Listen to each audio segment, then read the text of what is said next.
There is some big questions that kept nagging me as I was testing the iPhone 16 Pro Max. Does the larger screen make it compelling or too big? Is the new camera control a game changer or a gimmick? How well do the Apple Intelligence features actually work? If the iPhone 16 Pro Max has the best iPhone battery life ever, how long does it last? After testing this flagship phone for several days, I'd say that it is indeed a handful, and while I am encouraged by some of the Apple Intelligence features I tested in a beta that's arriving next month, more AI capabilities will be coming later. Still, the battery life from the iPhone 16 Pro Max is insane and the camera's predictably great, so this is one of the best phones money can buy. Apple clearly still has some catching up to do with AI, and the design hasn't changed much with the exception of slightly slimmer bezels. But this is the new iPhone I'd buy with my money. The ginormous 6.9-inch iPhone 16 Pro Max starts at $1,199 with 256 GB of storage and goes on sale September 20. You can upgrade to 512 GB for $200 more, and another $200 will get you 1 TB. I have been a Pro Max user for years, since the iPhone 11 Pro Max, but after testing the new iPhones, I'm actually torn about the iPhone 16 Pro Max. It has the largest display ever of any iPhone at 6.9 inches. Yes, the thinner bezels help keep the device somewhat compact, but it is still taller, wider and heavier than the iPhone 15 Pro Max, which I thought was the near perfect size and weight for a big screen phone. I have gone from feeling like I cheated the system to feeling slightly cheated. This might be an unpopular opinion, but I think the new Pro Max is a little too big, at least for my hands. It's more of a stretch now to do simple things like scrolling through web pages or TikTok, and once you put a case on your iPhone 16 Pro Max, it's like a mini tank. The good news is that the Pro Max is built to be more durable. In addition to having a titanium band, Apple claims that the improved ceramic shield display on this model is 50% tougher than the last generation. We can't drop these units, but on paper it's encouraging. The iPhone 16 Pro Max comes in 4 colors: titanium white, titanium black, natural titanium and desert titanium. Our iPhone 16 Pro came in the natural, which looks fairly modern, but I prefer the desert color as it pops more. The iPhone 16 Pro and Pro Max displays don't get any upgrades in terms of brightness or refresh rate, but they are still among the best OLED panels on a phone. The only main difference is that the screens can scale down to a minimum of 1 nits, which means you can use your phone in bed without disturbing anyone else and get an even dimmer alarm clock. Otherwise, the new iPhone 16 Pro Max screen is largely the same, allowing the Pixel 9 Pro to surge ahead in terms of brightness. We measured a max of about 1500 nits for the iPhone 16 Pro Max, while the Pixel 9 Pro XL hit more than 2300 nits. Outside in direct sunlight, the iPhone 16 Pro and Pro Max were both dimmer than the Pixel 9 Pro XL, though Google's phone dimmed faster over time in response to the heat. Other than the display size, the biggest design change to the iPhone Pro Max is the addition of the camera control button. This recessed capacitive button on the right side uses haptic to give you feedback, and it launches you straight into the camera. No more having to fumble for the on-screen camera shortcut, and you can now use the action button for another shortcut. This thing is pretty easy to use in both portrait and landscape mode. So what can you do with camera control? A lot, actually. A quick press snaps a photo and a long press starts recording a video, but I'm not a fan of the fact that the video stops when you take your finger off the button. You can also slide your finger across the button to zoom in and out, which is pretty smooth. Not as smooth is the double soft press, which launches a sub-menu of various options, from tweaking the depth and exposure to toggling between multiple photographic styles. Camera control works well, but applying just the right amount of pressure and remembering what a single press and double press do takes practice. I also wouldn't recommend taking macro shots with the camera control, as it shook the camera when I got super close to a subject. The iPhone 16 Pro Max gets a bunch of camera upgrades, starting with a new 48 megapixel fusion camera for the main shooter that's designed to read data faster. The result should be zero shutter lag and faster focus.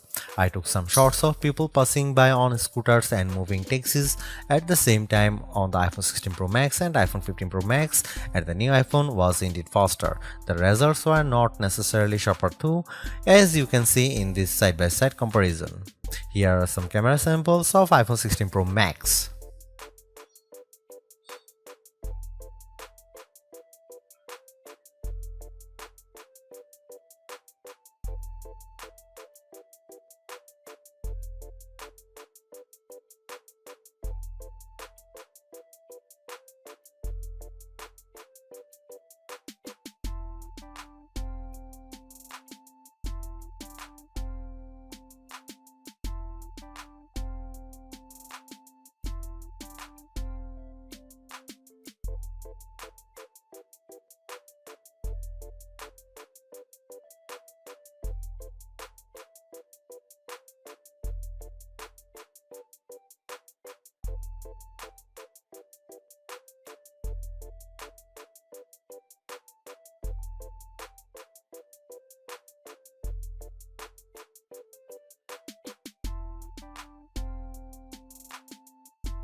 The iPhone 16 Pro Max's video gets an upgrade, with 4K video capture up to 120 frames per second, and there's some pretty neat things you can do with that footage. Using the playback speed controls, I could slow down a ping pong match to 50%, 25% or 20%, and the footage still looked sharp. Apple Intelligence is Apple's version of AI that's designed to be more secure and helpful than what Samsung and Google offer. But right now, Apple Intelligence is more of a tease since it's in developer beta right now and it won't launch for the rest of us until October. Even then, certain features won't be available, such as visual intelligence and ChatGPT integration. So what will you be able to do with the Apple Intelligence starting in October? It starts with a new Siri. The assistant has been revamped, starting with a redesigned that makes the whole outside of the display glow when summoned.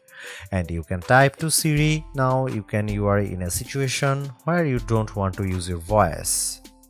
Siri is definitely more forgiving of screws up, as you can correct yourself on the fly and it will still get your command right. I started a timer and changed the time mid-sentence without a problem. You can also ask follow-up questions and Siri will get for the context.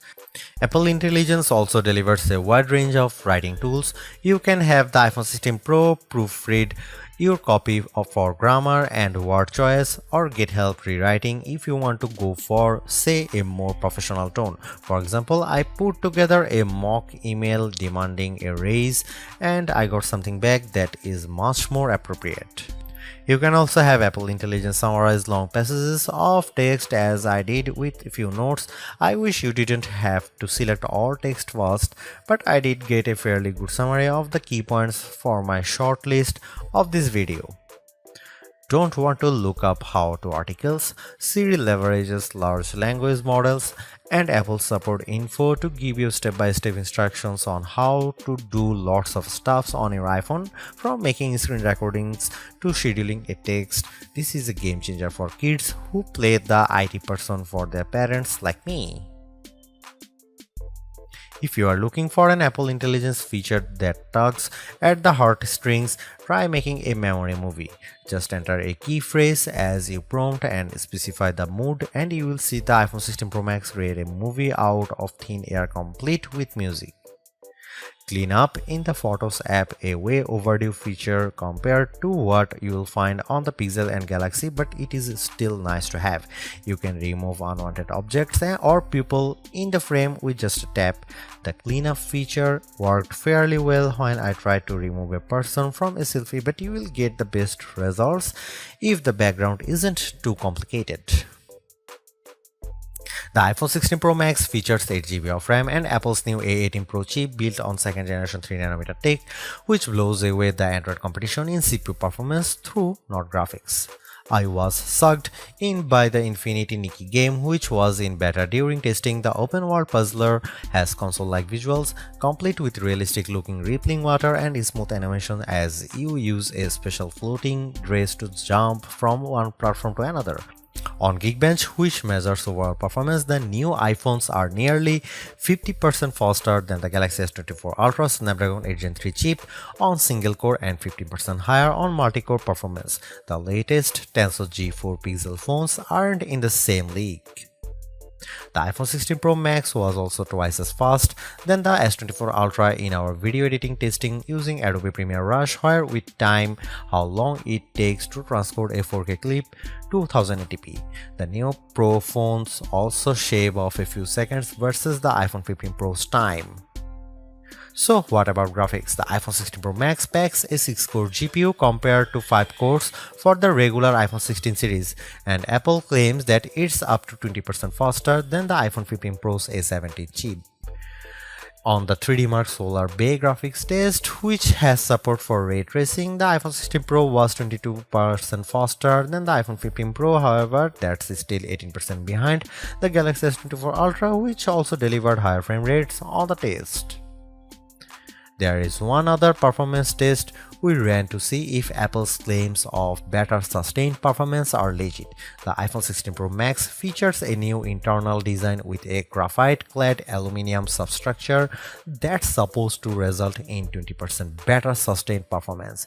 Interestingly, the iPhone 16 Pro Max turned in a very strong so-called stability score of 84% on our 3D Mark Wildlife stress test, which is better than the 75% from the iPhone 15 Pro Max. But the iPhone 16 Pro hit only 66%. It hit a higher overall loop score but had bigger drop-off. The Galaxy S24 Ultra's score was even worse at 60.4%. The iPhone 16 Pro Max is indeed an iterative upgrade, and maybe it wouldn't feel that way if Apple Intelligence was available today along with all the promised features. Instead, it's going to trickle out over time, so I would not to be in a rush to upgrade. Having said that, I think that iPhone 16 Pro Max is the best phone money can buy right now if you want the biggest screen and longest battery life. It lags in zoom versus the S24 Ultra, but you get more endurance, better camera quality, and plenty of creative features like photographic styles and audio mix. I actually preferred the AI capabilities of the Pixel 9 Pro XL series with its smarter Gemini Live voice assistant and other features like Add Me for photos and Pixel screenshots. But the Pixel's performance and battery life trail the iPhone 16 Pro Max. For me, the iPhone 16 Pro Max retains its title as the best phone, but it's not because of Apple Intelligence.